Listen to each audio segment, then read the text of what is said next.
Hello, and a good morning, good afternoon, good evening, wherever you are around the world, and welcome to today's LLM Festival session. We're joined today by the University of New Hampshire Franklin Pierce School of Law to talk to us about what life is like beyond the classroom, so the non-academic side of the entire LLM experience. Just before I hand you over to a friend and colleague, Sarah Dorner, just a reminder today's session is live. If you have any questions, please pop it in the Q&A or the chat facility. We are looking at it and we will endeavour to come around to you as soon as possible. There will be quite a few of you that I just want to say hi and say hello from whichever country you're from respectively. Please do so. Please feel free to pop in and say hi. But for now, I'd like to hand you over to Sarah. If you have any questions, I'll be back towards the Q&A. Pop them in that chat. We'll be happy to answer them towards the end. Sarah, over to you. Thank you, Gareth. It's a pleasure to be here today. I was trying to respond in the chat already, but of course that only went to the host and panelists and not to everyone. So I will get better. We will keep an eye on the chat and the Q&A as we go through today. So absolutely invite you to put your questions in there. If we can't get to it during the discussion, we'll try to save some time at the end to get to the questions there. So just a quick introduction. My name is Sarah Dorner. I am the Assistant Dean for Graduate Admissions and International Outreach at the University of New Hampshire Franklin Pierce School of Law. Our law school is part of the University of New Hampshire. We are the only law school in the state of New Hampshire, and you can actually see it in my background behind me there. I would say in about another week or two, we'll probably look just like that with the foliage this time of year. So while we're part of the university, we kind of stand alone, and we're set in the state capital of Concord, New Hampshire. It's a beautiful little it's a city, but a small town community feel. So we're excited to talk with you a little bit more about that today. Before I start, I'll just mention, since those of you joining us today are interested in pursuing LLM programs, so I'll mention that we offer 3 specialized LLM programs at UNH Franklin Pierce. Our primary focus is intellectual property. So we offer that program here in New Hampshire and online as well through distance learning. We have an LLM in commerce and technology, and then we also offer a fully online LLM in international criminal law and justice. But today we're going to talk to you about kind of everything that happens outside of the classroom during the LLM year. So we'll talk about life here in New Hampshire and in Concord in particular. And then we'll talk about life at the law school, kind of student life, student organizations, support services, networking opportunities, and more. So let me pause there. And what I'll do is ask each of we have 4 panelists here with us today. So I'm going to have them each briefly kind of introduce themselves just so you know who we have as part of the discussion. So Dean Berger, why don't I start with you? Good morning, everyone. Thank you so much for that introduction of the school, Sarah. My name is Lauren Berger, and I'm the Assistant Dean for Students and also oversee operations at the law school. And Dean for Students role, we really kind of oversee student life. So everything from orientation, which you'll hear a little bit about that later this morning, all the way through commencement, and then lots of things in between. So we oversee social and well-being programming for students. And we have a small group, we have a small team. There's 2 other staff members that work in my department. Another thing that I will also mention, Sarah mentioned that our law school is located separately from our main campus, but just because that's the case doesn't mean that we don't have lots of resources coming in from our main campus to serve students. And we'll have some time to talk about those later today, but my office coordinates with those different departments as well. And I'm glad to be here. Just an FYI, I do have a little bit of a cold this morning. Oh, it's that time of year. I'm also, I'm sorry to hear that. I'm just getting over one, so I hope yours is a speedy recovery. Thank you. And Justin, let me turn to you so that you can introduce yourself you're a JD student, but president of the Student Bar Association. So I wanted to invite you here to share a little bit about your experience here at the law school and just more about what you do in your role. Yeah, thank you, Sarah. My name is Justin Galuli. I'm a 3rd-year law student in the JD program here at UNH Law. I'm also the president of the Student Bar Association, which is like UNH Law's student government. We help organize and put on events on campus. We help organize the over 40 different student organizations that we have at the school.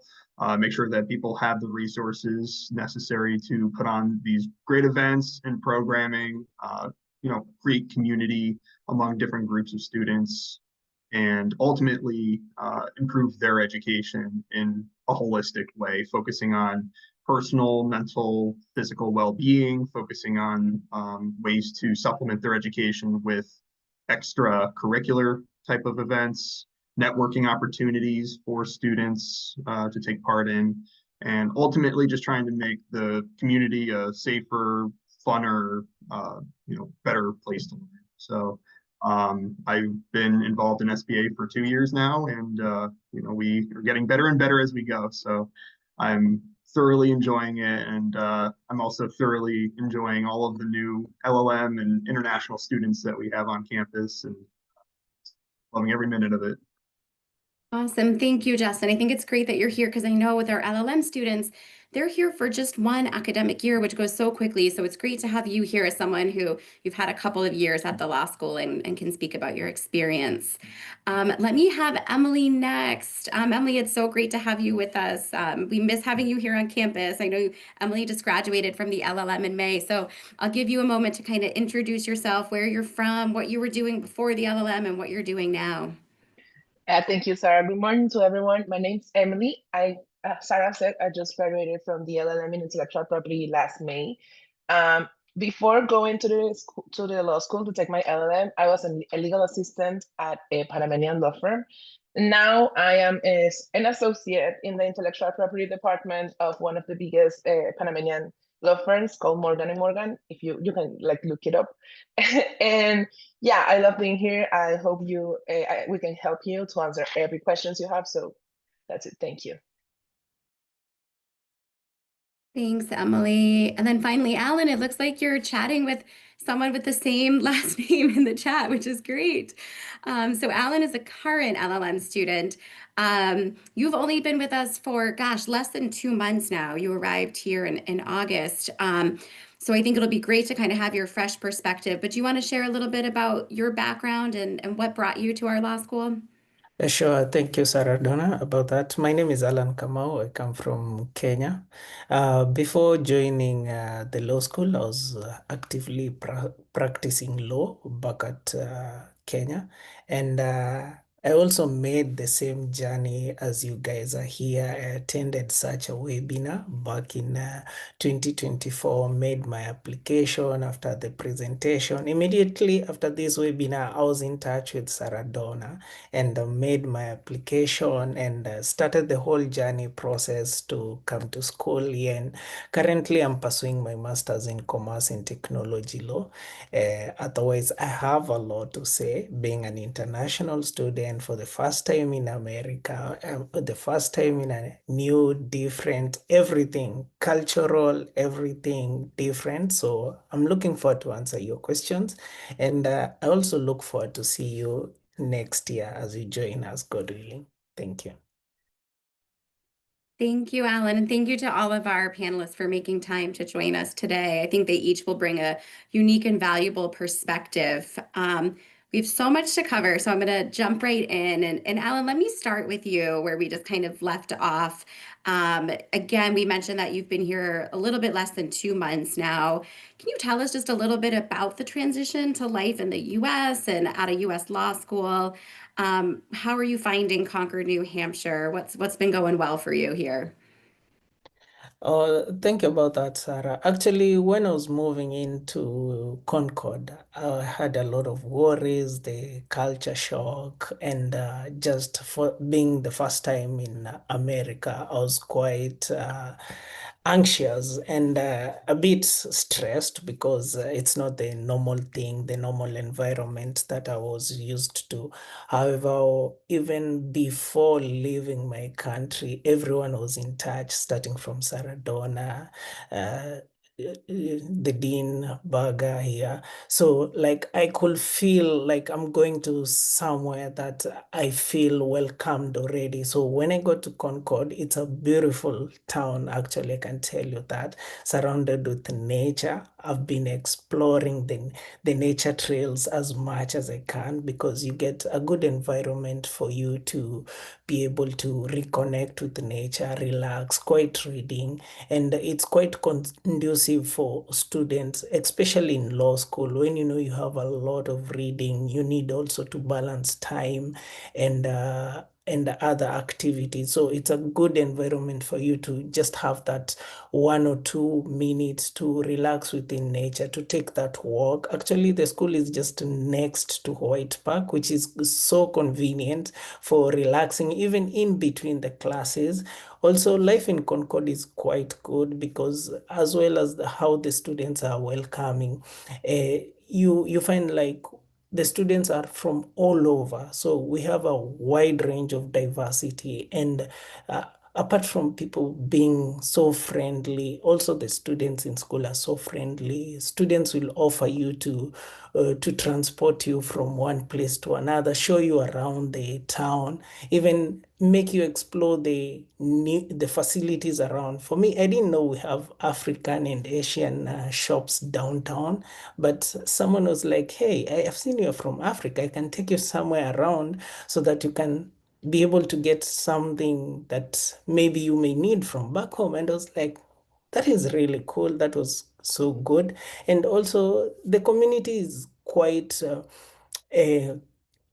compact, such that you'll get everything. There are churches, they are depending on your faith as well. Because for me, I'm Christian. I was able to get a church. I joined, I fellowshipped indeed, and I was welcomed as well. So there are also amenities such as the gym. You can also associate in it, join your membership. Also, it's a good opportunity for you to have that moment to exercise and work on your body outside the law school. So basically, Concord might seem like a small town, but it has a lot in it that even you can't manage to finish to explore it within one semester or even during the time that you'll be here. So I think I can say that for now.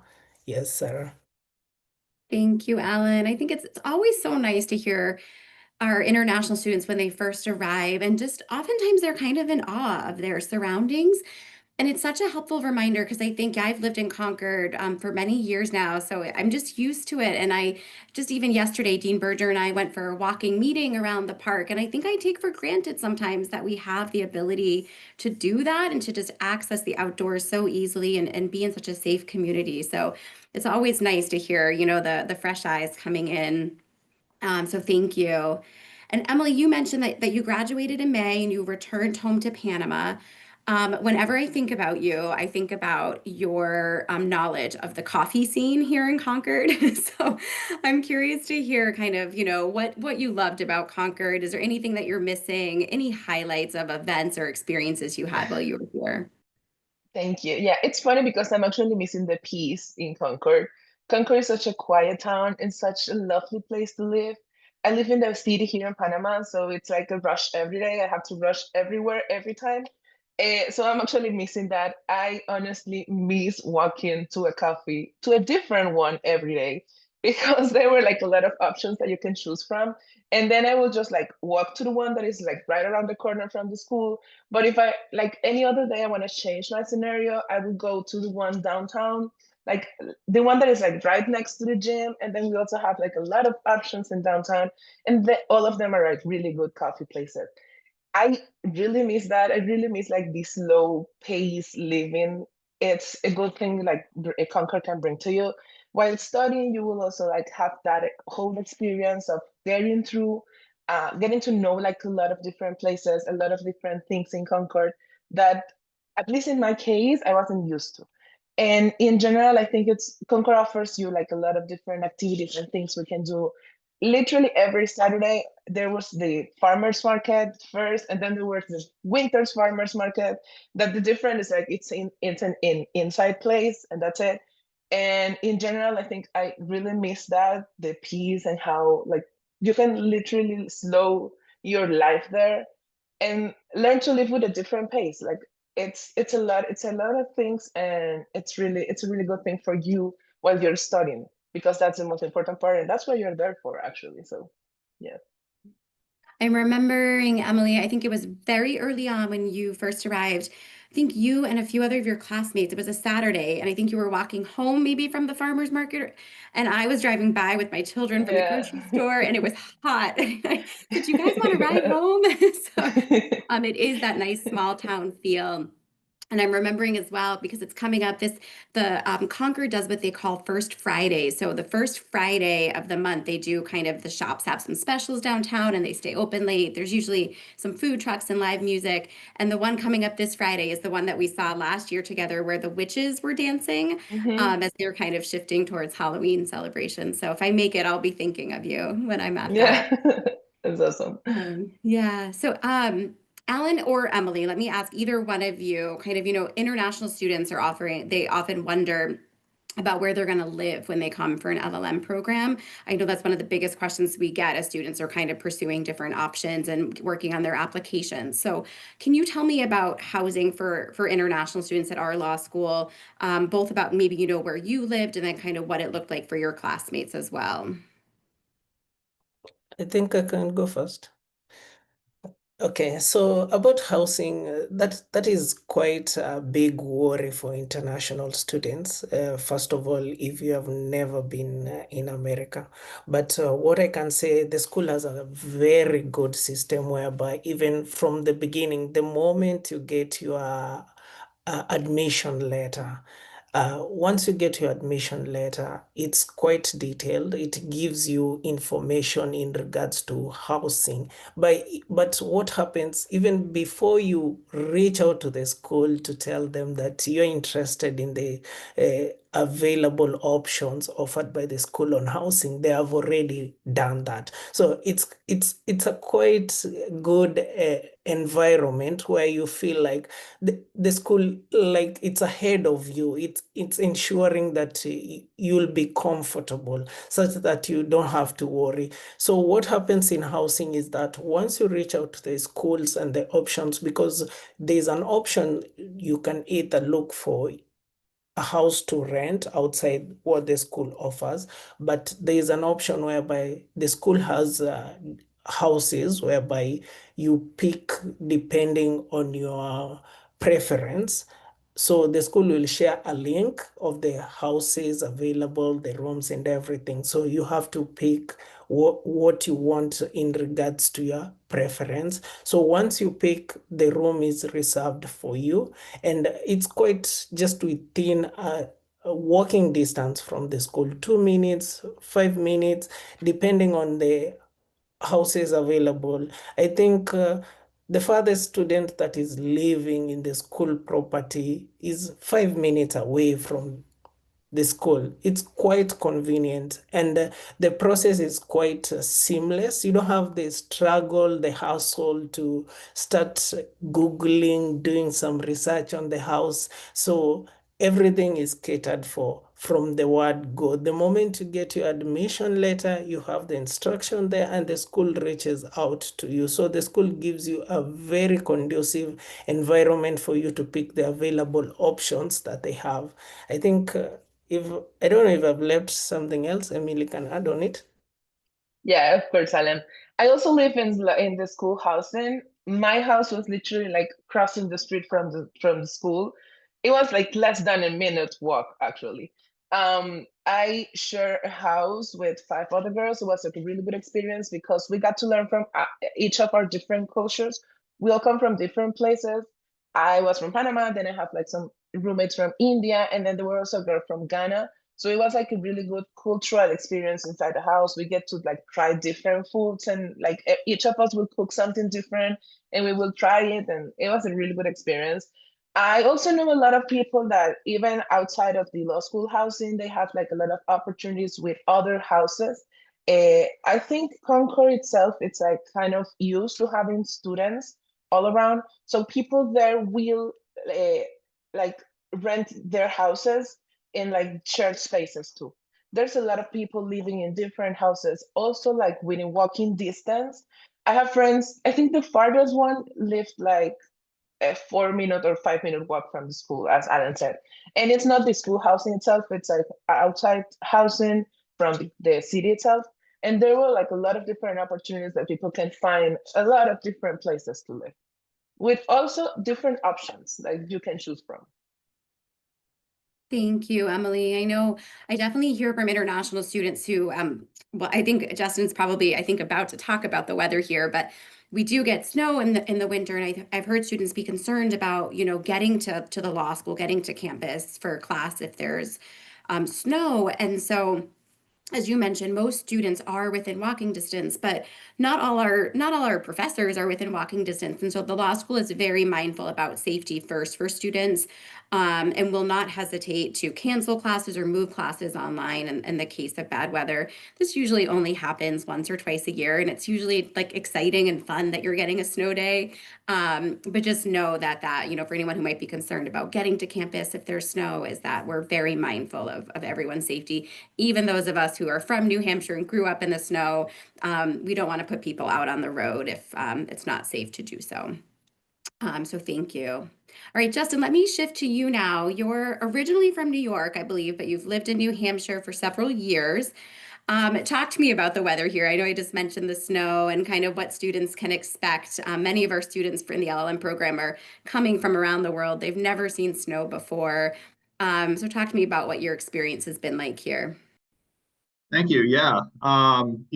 It is, you get all 4 seasons here in New Hampshire. You get the hot summer, you get the, moderately warm to slightly cool fall and spring, and then you get the cold winter, along with the snow that comes with it. So I will say that the snow can range, right? It can range from like a little dusting to almost nothing, to all the way to, you might get quite a bit of snow, maybe up to your ankles.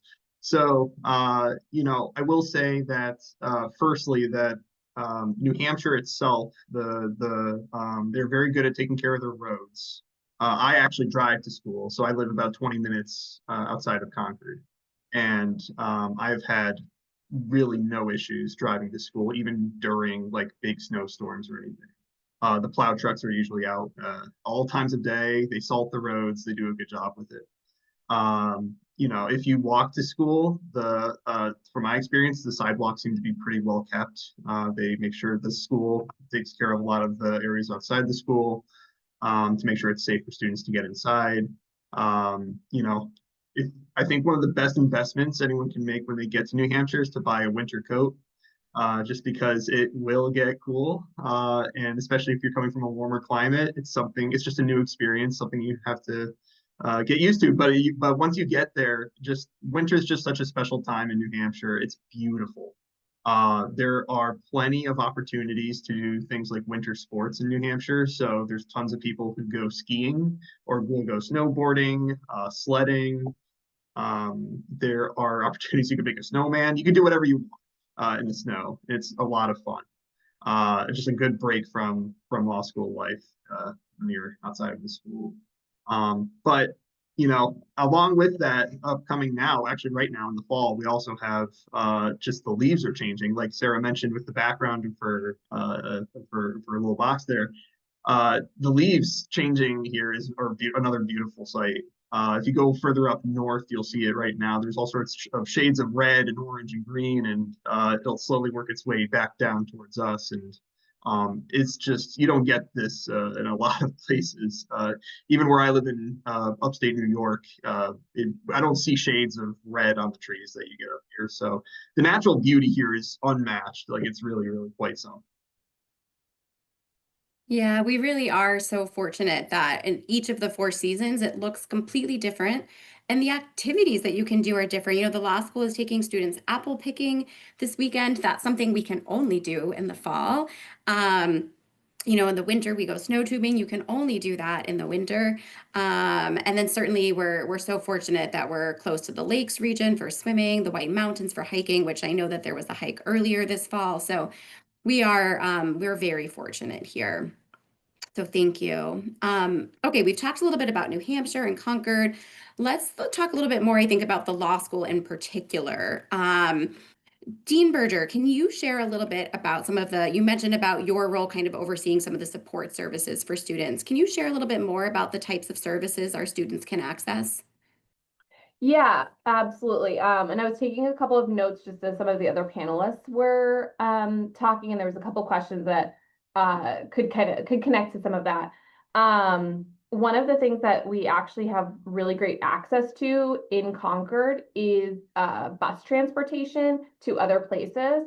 So there is it's called the Concord Coach, but students can take the bus to go to Boston or New York City. I actually recently learned there is a bus now. This was not always the case, but that can take students from Concord to New York City. So there is some transportation. I know there's a couple of questions just about that. That's really nice to kind of branch out to of different parts of New England. But kind of getting back to some of those support services. So a couple things I wanted to briefly mention. We do have mental health supports on campus. So we have a partnership where we have a mental health counselor who comes and sees students every week. She's here on Thursdays. That is a service that is provided through students' health insurance. So as international students, you would be required to get health insurance for your stay here. And the university has a really great student health benefit plan. It's actually one of the best ones in the country with both costs and also the services that students are provided as a result of it. We've also partnered with the local YMCA, which is kind of physical fitness and well-being in the United States. But the YMCA does have like gym equipment there. They also have different classes. So if you do yoga or you do cycling classes or other types of group fitness, that's available at the YMCA. The law school also has a small gym here in our building. So we have a couple of weights, we have a treadmill, a bike, an elliptical machine. So that's something that we really think is important, is that students are, of course, here to study law, but also it's really important that they're cultivating other parts of their self. So whether that's physical well-being, mental well-being. So those are just a couple of supports that we have available to students to make sure that really the experience you're getting here is well-rounded and seeing kind of all parts of yourself. Yeah, and I think that's not common that a law school would have kind of its own little mini gym.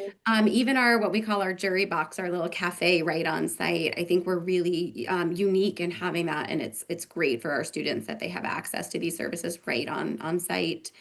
Yeah, that's a great point, Sarah. We do have a cafe right on campus. They're open Monday through Friday from breakfast through late lunch. And the really unique part about our campus is because we're small, kind of everyone knows people's names. So Seamus runs our cafe downstairs. He knows his regulars and the things that students come and get every single day. But there's coffee service there, there's sandwiches, soups. He makes homemade soups every day. He makes homemade baked goods most days. So it's really kind of a special part of our community. Yeah, thank you. And what about health insurance for students? Can you talk a little bit more, because international students are required to have health insurance? Yep. And so can you talk about what that gives students? I know that there was some questions this year about kind of accessing mental health services and if that's covered. Yeah, it's a great question. We probably don't have time to fully kind of talk about the healthcare system in the US, but the health benefit plan does give students access essentially to the same types of coverage that staff would have through UNH. So if you need to go to the doctor for some reason, you might receive a small bill for that, but the health insurance helps to cover the vast majority of that cost here. One thing I will say is, especially for LLM students, the time that you're here, you might not ever set up like regular care through a primary care doctor. But Concord does have a lot of access to urgent care centers. So if you have a cold or the flu, or maybe you have an injury, it's very easy to access medical assistance for some of those things that you may need to triage throughout the year. Thank And you. I can put, I'll put some information in the chat about the health benefit plan. Awesome. Thank you. And let me ask you too, while we, in terms of, we talk kind of broadly about the services that are open for all of our students. When you think about our international or LLM students in particular, is there anything the kind of an addition or that we've done for LLM students and our international students to make sure that they're comfortable here and they get some good exposure to American culture? Yeah, that's a great question. We have tried to kind of establish certain cultural events that happen in the US that we want our international students to be able to experience. So this month, there's one that comes to mind is pumpkin carving. So in the next couple weeks, we'll invite international students to do a pumpkin carving activity. We got kind of gather as a group. We will give all the supplies for students. And it's just kind of a nice way to unwind a little bit. We always talk about like scary movies and Halloween costumes and kind of the culture that is around American Halloween. We also do that for Thanksgiving. So we'll celebrate in November. We have a small kind of Thanksgiving gathering for our international students. So we try throughout the year to kind of find some of those different cultural parts of America that might be unique and gather as a group to celebrate those. I'm thinking about too how we've started a tradition of just kind of a couple times a year going downtown with students just to get ice cream at a homemade ice cream and candy shop. And the cultural piece of that is that the ice cream portions are huge. And I think students are always, they order a medium and it's like ice cream for a week. And so I'm always, when they come out, I'm like, make sure you get the mini size. You don't need the big one. Thank you. Emily, can you talk a little bit about maybe one or two of the, special events that you attended for international students or even the international student orientation and how that was helpful? I think my favorite one was the snow tubing. Honestly, I think that was like a lot of like a different experience for me. It was my first time seeing snow and living in the snow before, so I honestly loved that one. The ice socials were also good because you get the opportunity to try different flavors and also get to know new places downtown with now not coffee but just ice cream. I remember the pumpkin carving last year too. I've never done that before, so it was also a new thing for me, and I also loved that one. Yeah, pretty much. I think those are the ones that kind of like were like really good and really cool for me too. Sarah, one other one that I just sorry to interrupt, Emily, briefly mention is we do take our international students to Durham, where the main campus is, every January for a hockey game. So hockey is a pretty big sport for the main campus. And so we kind of gather as a group to go to Durham for that one time, just to see that space, kind of get a sense of what an undergraduate college experience is like. Yeah, the school brings you there, and then also there's like a different associations within the law school that will organize events, and you can like purchase your own tickets too, and you can get there with friends and have cars and stuff, and it's like a really good experience. So I was going to talk about the orientation. In the international orientation, I think it's a really important one because we'll get to know as a whole, not it's a kind of like an overview of how the American life is.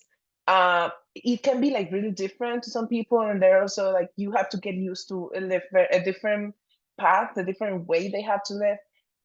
But like I know Sarah and Lauren, they were always there for you, and they will always be there to help you if you have any questions, if you have anything you might need, they will always be there for you. It's true. We are here for you.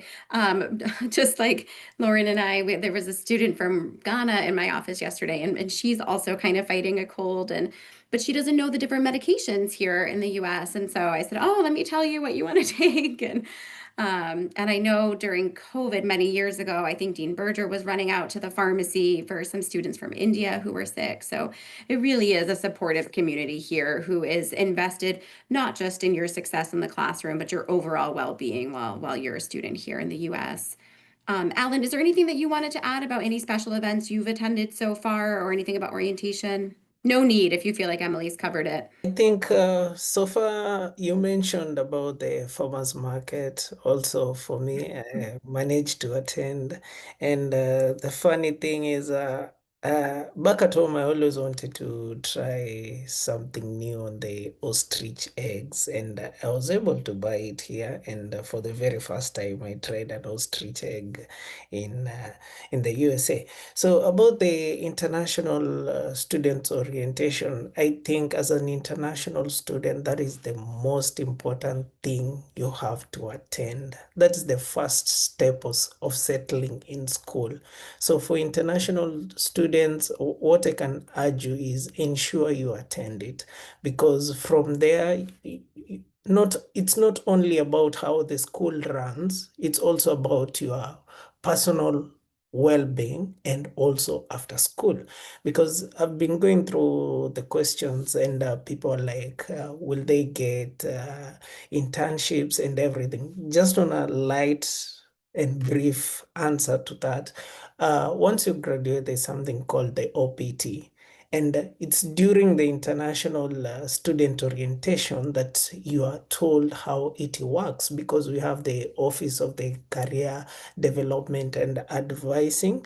So they are able to advise you on how you can also, let's say, take the courses and the unit so that it can be able to get you a good internship opportunity after you're done with your master's. So the key thing for an international student is to attend the orientation, because it caters everything: the life, the school, your future career goals, because you'll meet all these kind of people. They'll advise you. Maybe you came like having one line of thought, but after meeting those people during the orientation, you get to have a lot of ideas. So it's then after that, you have to meet with them individually. Personally, I did that immediately after orientation. I met up with a career and advising group, and they were able to advise me. And also in that, I've seen a question on in regards to the bar exams. Yeah, for me, I was able to get the advice on what I need to do to be able to qualify for the bar exams. So once you attend the orientation, you'll get all those advice, and you're able to tailor your master's program such that you are able to qualify for the New York bar exams. So I think that is all I can say for now. Thank you, Alan. That's really helpful. And I still smile when I think about you and the ostrich egg. And you kind of became, I think, the mascot of orientation when you came in and shared that story, because it's not common that we would eat ostrich eggs here, but they do sell them at the farmer's market. And so that was just a funny story. But I think what you mentioned about kind of the academic piece is a good segue, that even though today we're focused on kind of life outside the classroom, I do want to talk about some of the academic services that we offer students, especially those who might just need additional support in adjusting to the U.S. legal classroom. Dean Berger, can you tell us a little bit about what we call our academic success program? Yeah, thank you for mentioning that. So the Academic Success Program it's a small department, but has been established to help students be successful while they are in law school, whether that's in the LLM program or in a JD program. And they will provide kind of custom one-on-one meetings for students if they need specific help on something. So for example, if a student is having a hard time with outlining in a class, they can go and meet with one of our academic success program staff members, and that person will connect with them for 30 minutes or an hour and kind of work through skills that they might need to better outline. Additionally, they'll also work with students just to develop other types of skills. So if a student's having a hard time with time management, for example, they will meet with that student and kind of start working on some of those soft skills, so that as time goes on, that gets a little bit easier. So whether that's sitting one-on-one with them and building out a schedule, or like calendaring when they need to be doing their readings for assignments and when assignments are due. So they'll kind of provide support to students on both those fronts. And then additionally, for students that do take an American bar exam, they will work with students one-on-one who might need some extra support as they are preparing for the bar exam.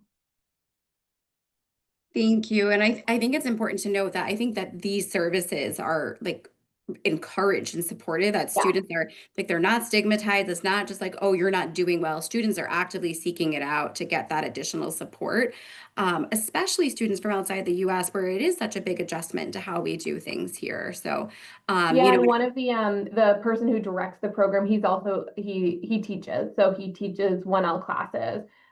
So it's very common for students to be going and connecting with him or someone else in his department. And there's folks that are available both in person but also online. So if a student prefers not to go and meet one-on-one in person, those options are available too. awesome. Thank you. Okay, I'm mindful of the time and I see that we have so many questions, so I'm gonna keep us moving. Justin, let me go back to you and kind of more about your role as, you know, on the SBA, and that you mentioned over 40 student organizations. So can you just share a little bit more about the different organizations that we have and more about your role and what that all looks like? Yeah, of course. Thank you. Student Bar Association, every law school basically has a student bar association. Ours takes a special pride trying to help students, engage in their passions, whether it's something they're personally passionate about or a professional passion or just taking care of themselves. We try to facilitate them in a way that lets them do that, whether that's financial support, actual like going to the event and helping them put it on. So we have over 40 student organizations that range in the type of organization they are. We have student organizations that focus on identity, affinity groups, religious beliefs, cultural backgrounds. We have student organizations that focus on mental, physical, and emotional well-being.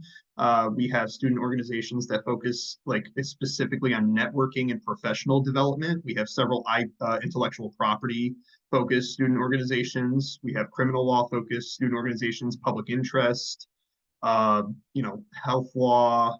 We really cover our bases as far as if there's an interest you have or something you want to do, an activity or a hobby, we probably have it. We have student organizations that focus on just having things like board games and video games for you to play when you need some downtime and to relax. We have student organizations that focus on sports and actual like going out and engaging in physical activity in the community. Like we have everything. So as far as my role with Student Bar Association, I oversee a board of governors and other executive officers who are all students. They are full-time residential JD students. They are hybrid online students. They are even LLM international students on our board. Alan is actually one of our current governors, and Emily is a former governor on our board. So, and they are both. Emily was fantastic last year and did a wonderful job as governor. I have no doubt Alan is going to do a great job as well. So there's leadership opportunities with SBA also. It's a really rewarding experience. You get to advocate for your peers. I think people who go to law school tend to be advocates for people in their lives. So I think it just gives people that kind of outlet to develop those skills as well. And then the last thing I'll just plug for SBA is that we also really try to find new ways and are open to new ideas of trying to improve student life. So for example, something that we started last semester was that we have a small student lounge in the school, and now we have a communal school supply like bookshelf. So like if you need any kind of school supplies, it is there for the taking. You can take whatever you want: notebooks, flashcards, pens, highlighters. It's just one of those small things that make law school a little bit easier and make it a little less stressful in your life to have to run to the store every single time you need paper. It's just something to save you some time and energy and money, hopefully. So, it's just an example of one of the many programs we try to put on and ways that we try to help students. That's such a great example of something so small, Justin, but really so helpful to students. And I think that just gets to kind of the heart of the community feel here. and that, you know, it's not competitive. It's people are out there wanting to support one another, wanting people to be successful. And I think you're right that just, you know, it saves you a trip to the store to get those supplies. And just shows that we're kind of all in this together. So thank you for mentioning that. Emily, anything that you would want to mention about some of the student groups that you were a part of last year, or your role on SBA? I think we've got, I'm going to give us like 5 more minutes to kind of chat, and then we'll shift towards the audience questions. Perfect. Yeah, no, as Justin said, I was one of the governors for the LLM group, the LLM cohort thing. I don't know how you call it, but it was a really good experience because I get to like be involved in the whole experience of being part of the student bar association. You get to make decisions, you get to review things that will like later be happening for us. And then as part of the different school associations, I was part of the Master of the Trademarks associations. As I was like fully immersed into the IP field, I went to get my LLM in intellectual property, and I took full intellectual property courses. It was like a really good thing. I get to know new people, and I even got to meet my roommates for the INTA convention last May. Yeah, last May. So it was a good like opportunity for networking too in the different associations that the law school have. I do remember the Master of the Trademarks. I was also part of the International and Comparative Law Association, and we have a UN field trip. We went to the United Nations in New York. It was a really good experience to like I've never been to New York before. That was my first time in New York. And then I was also at the UN at the same time. So it was like a day of first, as I called it. And I was also part of the Hispanic and Latin Law Student Association as a Latin person. It's a good place to meet friends. I have friends now, like people I usually talk to every day from that association too. So I think you have to sign up to those different opportunities because they will bring a lot of new things to your life, and you will get to know new people. You will get to get new opportunities for networking, and even have the opportunity to get a job if you like use the right tools you have. Yeah. Thank you, Emily. Okay, let me ask, we talked about kind of student organizations, but then the law school itself will kind of host some special events, kind of more substantive in nature, often through our Intellectual Property Center or our Office of Career and Academic Advising. Can anyone talk, maybe Emily, do you want to talk about, I think you as an IP student, some of the IP events that you might have attended? Yeah, of course. Yeah, I was full, as I said, I was fully immersed in the intellectual property field. I only taught intellectual property courses.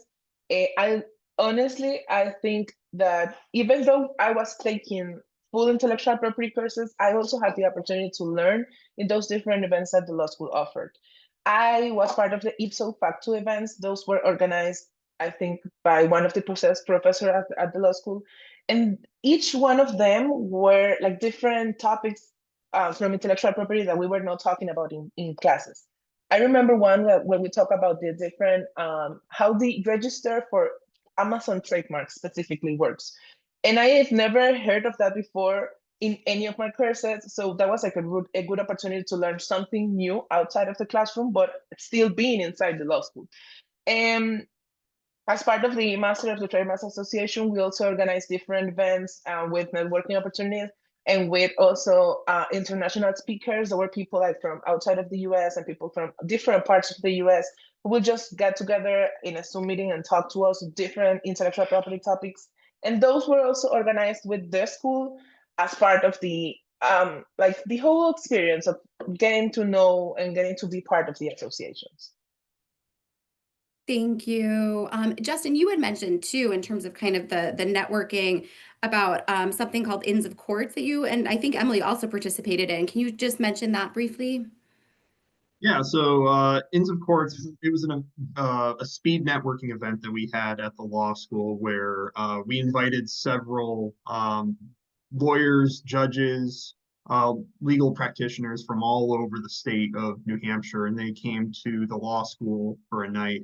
And law students, LLM students, international students, everyone got to participate You're dressed up, you're there to meet new potential future employers, you're there to network, you're there to sort of share secrets of the trade and, try and just learn as much as you can from the time you have with them. We would rotate from table to table. Sometimes they were based on like the practice area. Sometimes they were based on like a certain question about legal practice or about what it means to be an attorney or a judge or just a legal practitioner. And it was an amazing event. It was so cool getting to just kind of, just sitting across the table from like a judge or sitting across the table from an attorney who's been doing it for 30 years, and you've just got so much knowledge to absorb from them. You wish you had more time and you don't, but then you can get their number or their email and then you can get more time later. So it was a really valuable event for that reason. Awesome. Thank you. And Dean Berger, anything that you would add in terms of, professional gatherings and alumni student mixers that go on? Yeah, great question. And I think one benefit to the law school being in Concord is that it's the capital of New Hampshire. So the access that our students have to, as Justin said, like judges is really unprecedented. Like we have multiple judges who teach classes. They teach elective courses to students. And as a result of that, students do have access to folks in very different ways than maybe in other law schools. A couple other things I would mention is because of that proximity, there's a lot of events that happen where students can connect with alumni. So this past weekend, we had our reunion. The spring semester, we have winter party where there's alumni coming in. So there are plentiful ways for students to connect with networking resources. Thank you. I know that we are going to shift to questions now. Before we do that, though, just in case we run out of time, I want to just give each of the panelists a chance. If there's anything that we didn't address yet that you want to share, any final reflections or piece of advice for prospective LLM students who are watching this. So let me do that now, and then that way we'll have time to kind of take the questions up till the end. So I'll pause there, and just if you want to go, if there's anything you want to offer, just go ahead and unmute. One thing, and Sarah, I don't think anyone mentioned this, but I did just want to point out there are a lot of student worker jobs available for international students. So that's just one thing to be aware of, is that departments do have student work positions available to international students. So I wanted to point that out. Yeah, thank you, because I did see that there were some questions about that in the Q&A, and so I did respond to someone that this F1 student visa restricts you to a maximum of 20 hours of on-campus employment only. So students are eligible to work here at the law school. You can't go out into the community and get a job, and we're mindful of that. So we've really done our best to kind of reserve some jobs for international students. We can't guarantee jobs for everyone, and there is an application process once you're here. It is very rare that a student would work 20 hours a week. It's just between your studies and all of the extracurriculars that we talked about today. So I would say 5 to 10 hours is more typical. And so I say that as like, it's not a way to kind of fund your LLM, but it can be good to have like a little bit of spending money and just get some exposure here on campus as well. So thank you for mentioning that. Emily, I saw that you were off mute. Did you want to add anything? I just wanted to say, like, I think there's a lot of people are usually worried about the safety in New Hampshire, and I think Concord is a really good place to live because it's a really safe place to live there.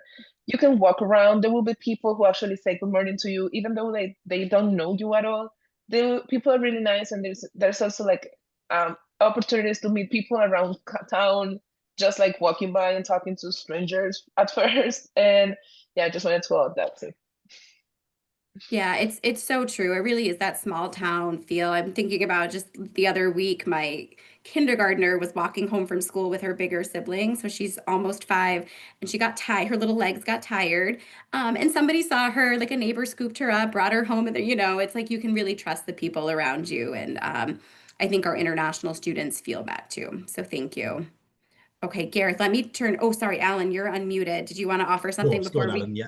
Yes, I just wanted to say, like, at times people tend to think Concord is not diverse, but I can tell you it's quite the opposite. We have a lot of diversity in Concord, so you'll feel at home, you'll meet every kind of people that you think about. Yeah, so I think that is all. Yeah, I think we didn't mention this, but one of my favorite community events here in Concord is the Multicultural Festival that happens. Just happened last weekend, actually. And it is incredible the number of different countries, ethnicities that are represented. And it's a great, I mean, there's just amazing food from around the world, cultural performances of music and dancing. It's a celebration of diversity, and it's such a lovely event. So thank you for mentioning that. Okay, Gareth, we'll turn the floor back to you now. Thank you.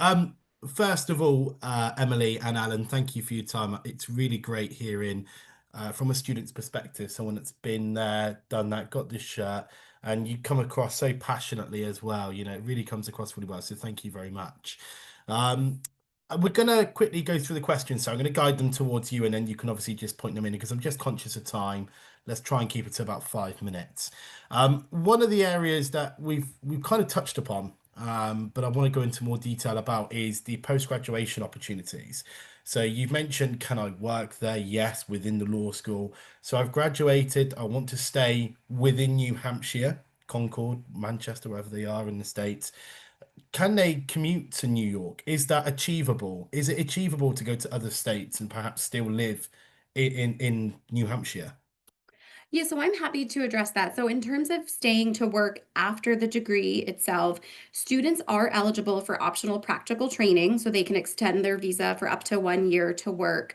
That does not limit students to working in New Hampshire. And typically, while we do have some students who fall in love with New Hampshire and do choose to stay, many are looking for experience in different parts of the country as well. So, our students will travel to New York, California, Texas, Georgia. I mean, they go all over depending on the job that they find and what's the right fit for them.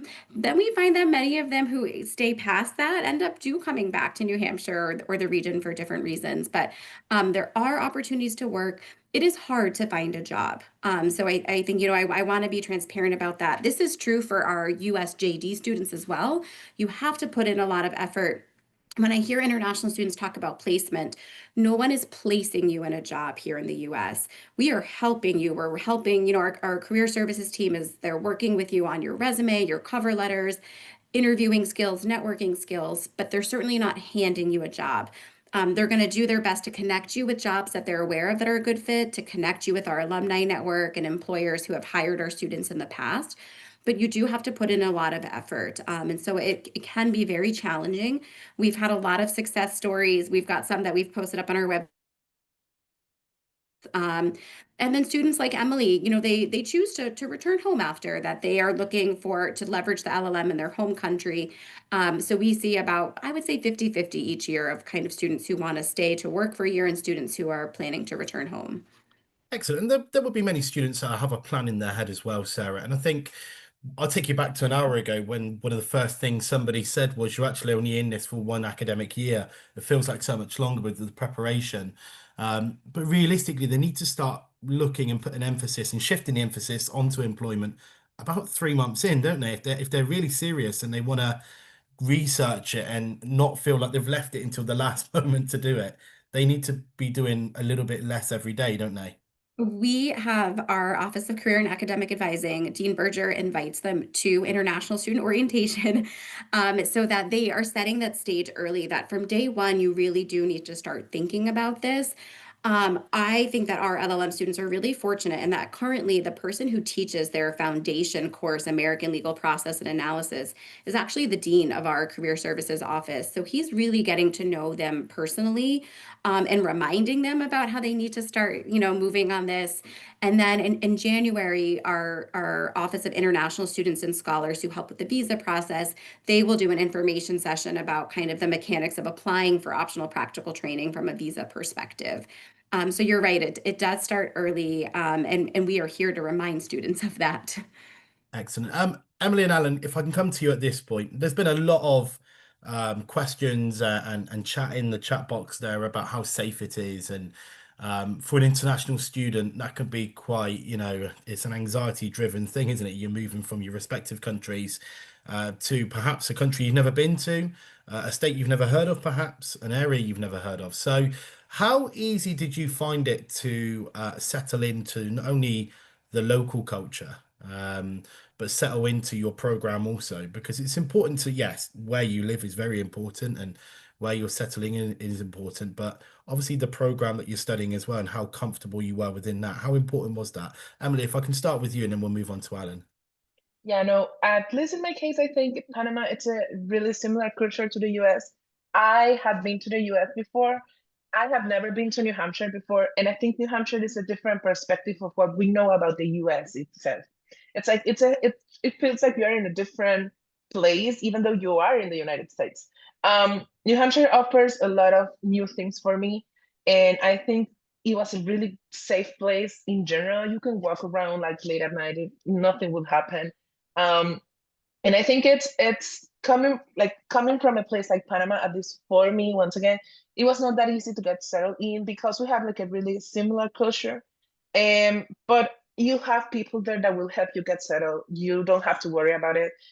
You will get settled. You will make friends on day one. And in general, it's a really good place to live.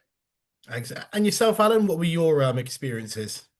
My experience in regards to safety, I can say Concord so far is a very safe place because everyone is friendly, everyone is welcoming, everyone will want to greet you, know where you are from, and they'll just pass the generosity in case of anything. Don't be afraid to reach out, even the neighbors. So you find like you belong to a community that you are not there, but now you found yourself there and they welcome you. Otherwise, you can walk. I come from the library as late as 10 p.m. I walk to the house. It's quite safe. At times, you want to go downtown, look at how things are happening at night. And it's quite convenient because you can just take the walk, come back. Even when you're going to the nature trails, everything is quite safe. You find people there, just say hi, hi. And so far, so good, I can say. And it gives a good environment to settle in, knowing that people are there to help you and also they're watching your back. Yes. Excellent. Thank you very much. Alan, you're Sarah, reminding go me on. that we neglected to mention, as we kind of talked about New Hampshire being more of like a residential, a quiet area, good to focus, that we completely neglected to mention that we're just 1 hour from Boston, Massachusetts. We talked a little bit about getting to New York, but there's a bus that runs every hour from Concord to Boston. It takes about 1 hour to get there. And so Boston is, I think, a major city that most international students are familiar with. So very easy to get there and back in a day by bus. I think students do that, but I think they find that they're pretty busy here in New Hampshire as well. Excellent. Thank you, Sarah. I just want to re-emphasize as well, just before we wrap up with yourself, Sarah. Um, you're never far away from anywhere in the USA, really. We've been finding a big major city, the hustle and bustle. Boston, like Sarah mentioned, is an hour's drive away. If you wanted to go to New York, it's not a million miles away. The USA, although can be painted sometimes in a negative light when it comes to safety and how you will feel as an international student, is a wonderful place to live and a wonderful place to study. And that's been backed up by many people throughout LLM studies. So there's absolutely no worries for international students whatsoever to think, is this the place for me? And just to elaborate further on that, in the UK, where I'm based, anywhere in the northeast of the USA is kind of seen as one of the nicest places in the USA. And just looking at the background of Sarah's photo there and background of Sarah's Zoom there, it looks very quaint. It looks very nice, beautiful part of the world. You get snow, you get sun, you get everything you need. So I would encourage anyone to find out more information about New Hampshire, about Concord, like Lauren's mentioned quite a lot, which is great. Sarah, just to wrap things up quickly, if a student is interested and wants to move forward, and there will be many people like they've asked questions about, can I apply for this course, scholarships? When are the intake dates and when do students need to start looking? Let's say if they were next September, when do students need to start looking? Yeah, thanks for asking that. So our next start date for our in-person LLM program here in New Hampshire is in August. And now is the right time to be applying. We Yeah. will accept applications. Our priority deadline is not until May 1st. I strongly encourage students to apply really by March at the very latest, because the visa process can take some time and you can't move on to that process until you've been admitted to a law school, typically made a tuition deposit to indicate that you're coming. So now is the right time to be looking into programs, starting your application. Many law schools in the US require students to apply through a central portal through the Law School Admissions Council. That can be convenient if you're applying to multiple schools. It does come with some additional fees. So our law school is unique in that we do have a separate online application where students can apply directly to our school. So I just put in the chat an email there if you have questions about that process. But now would be the right time to really be looking into programs, and starting to gather your application materials. Most schools are going to look for your complete academic records, your transcripts, your resume, a personal statement, and then 2 letters of recommendation. So if you haven't already started to gather those materials, now is the right time. And I know I responded to a couple of questions about English language requirements as well. Again, most schools do have an English language requirement. They will vary from school to school. By and large, law schools will accept the TOEFL and the IELTS, but their minimum score thresholds will vary. So make sure you check that. And then not all, but some schools, and we are one of them, will oftentimes waive the test requirement if you come from a country where your degree was taught in English, where English was the medium of instruction. And that's a huge coup as well. Not everywhere does that, and that's a real comfort away from home as well. Just to finish off on the programs offered, someone did ask earlier about can I study online, and obviously I believe you offer an LLM in intellectual property and criminal law and justice as well. So if you're not able to make it, it could be varying circumstances such as finances, family.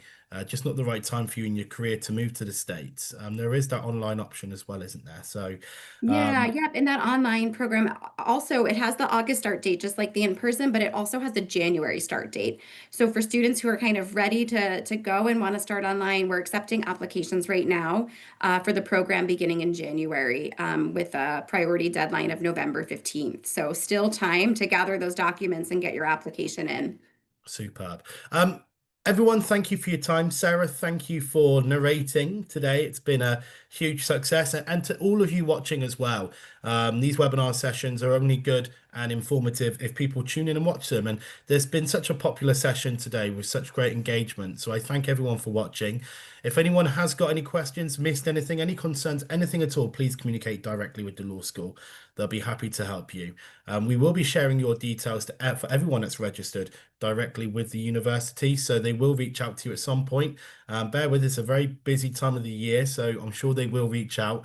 But if you do have any questions, you can email ourselves webinars@postgradsolutions.com, or you can reach out to us directly from the email that we will send with a copy of the video. But for now, Justin, Sarah, Lauren, Emily, and Alan, thank you for your time. Look forward to seeing you again soon. Hopefully, I think it might be January, February, if not later on in the year. Thank you for your time, and we look forward to seeing you again soon. Take care.